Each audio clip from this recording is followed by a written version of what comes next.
My name is Laura Mitchell, and for most of my life, I thought I had a good sense of boundaries, discipline, and understanding of what was right and wrong. I grew up in a small town in Ohio, raised by parents who believed in honesty, faith, and family values. Life had not always been easy, but I had built a career, found love, and, after years of searching, had married a man I truly believed was the partner I had been waiting for. His name was Daniel Mitchell, a steady, kind, and hardworking man who had already been through a divorce before I met him. Daniel came with a package, though not a bad one, but one that would test me in ways I never expected. He had a son from his previous marriage, Ethan Mitchell, who was 21 when this particular story took place. When I first met Ethan, I was nervous. He was polite, but guarded, and I could tell he wasn't sure how to feel about me stepping into his father's life. For him, I was not just Dad's new wife, but also a symbol that his parents' chapter together had truly ended. Over time, though, we built a friendship. We were never mother and son in the traditional sense. He had his own mom, but I tried to be respectful, supportive, and careful not to overstep. Ethan was smart, independent, and a little quiet. He studied architecture at a nearby university and had an internship at a design firm. I admired his focus, though sometimes I saw loneliness in his eyes. He spent weekends with us whenever he could, and gradually our home began to feel like his second home. Everything seemed fine, until one evening when a small, ordinary request changed everything. It was a Friday night in early summer. Daniel had been invited to a company dinner that I wasn't able to attend because I was hosting a small charity gala the next day.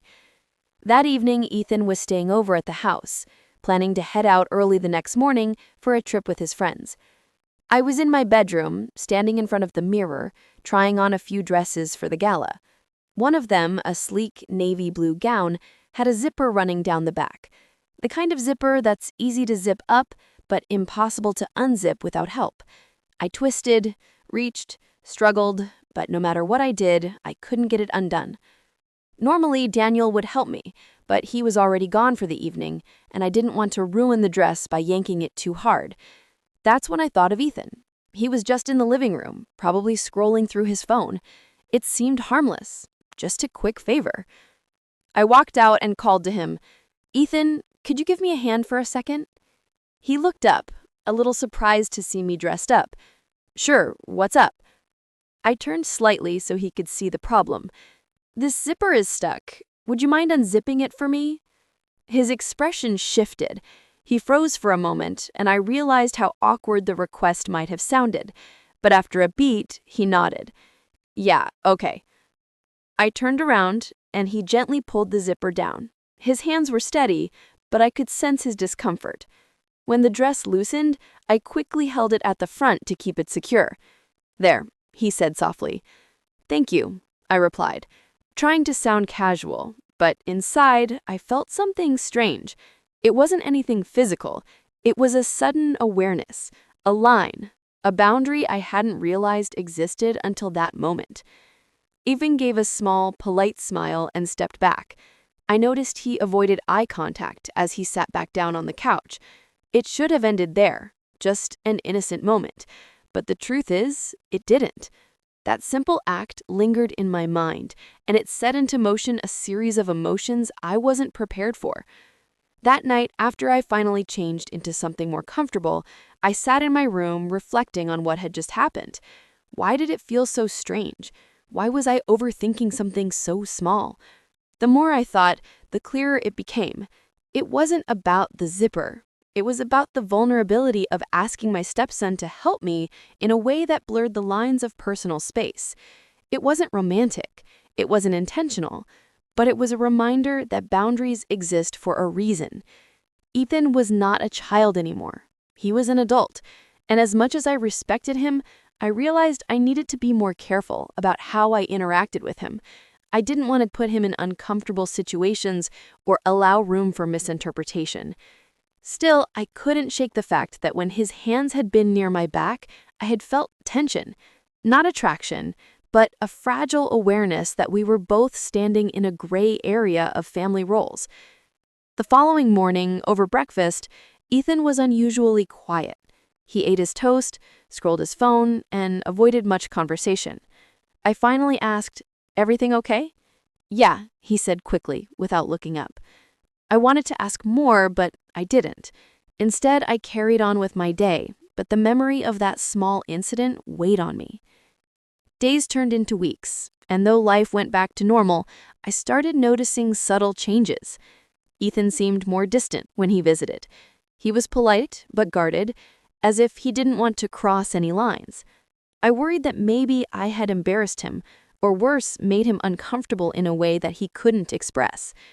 That's when I realized this wasn't just my story, it was his too, and I had a responsibility as the adults in this dynamic to acknowledge it. Over the next few weeks, life in our household carried on with its usual rhythm. Daniel worked long hours at his firm, I busied myself with charity projects and household responsibilities, and Ethan came and went between college and his father's home. On the surface, nothing seemed different, but beneath it all, a quiet shift had occurred. Every time Ethan came around, I found myself remembering that night with the dress. It wasn't the act itself, it was the way it had unsettled both of us. I felt embarrassed at how thoughtless my request had been. I hadn't intended to put him in an uncomfortable position, but I could tell he hadn't quite forgotten it either. There were moments when I'd catch him glancing away quickly if I entered the room dressed up for an event. Once, while setting the table for dinner, his hand brushed mine by accident, and he pulled away as though the contact burned him. These little things added up, creating a tension that neither of us addressed out loud. I tried convincing myself that maybe I was overanalyzing, but I knew Ethan well enough by then to recognize when something was bothering him. He wasn't the type to speak openly about emotions, but silence often said more than words. One evening, while Daniel was out on another business trip, Ethan came over after class to grab some of his things before heading to his mother's for the weekend. I was in the kitchen preparing a light dinner, and when he walked in, I greeted him warmly. "Hey, Ethan, want to stay for a bite before you head out?" He hesitated, then nodded. "Sure, thanks." We sat at the dining table, plates between us, the hum of the refrigerator filling the silence.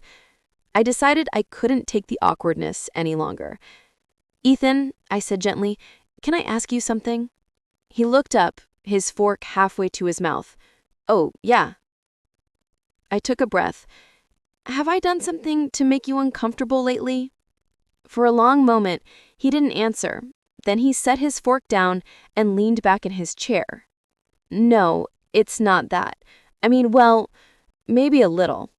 My stomach sank. "Please tell me, I want to understand.